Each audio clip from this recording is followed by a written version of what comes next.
Welcome back to our Band-Aid kitchen makeover. As a reminder, here's what we are doing to the kitchen. Today we are doing faux soapstone epoxy countertops. So first we are sanding and then adding a paint and primer layer as the base. I'm using Iron Ore by Sherwin-Williams. And then I'm taking a little bit of white paint and mixing it into the gray and dabbing that on with a bag. But then I thought it was a little too chaotic, so we're smoothing over that. Then I'm adding white and gray paint to a spray bottle of water and spraying that over the surface. I promise it gives the prettiest texture when it's dry. Now it's time to mix the epoxy. We're using the Stone Coat Speed Cure epoxy. Super simple. It's just a 1-to-1 ratio, and then you mix it up super well.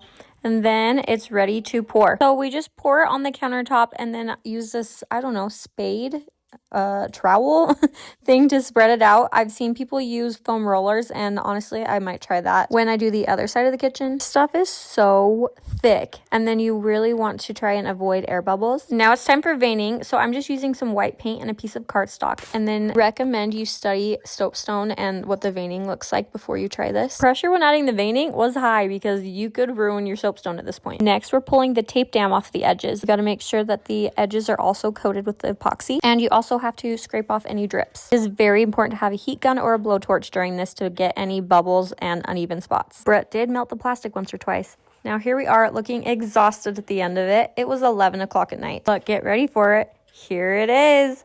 Okay, this is what it looks like while it was drying. And then here's a close-up of it. I am in love. The last step is to mattify it. Don't forget to follow along to see the finished kitchen.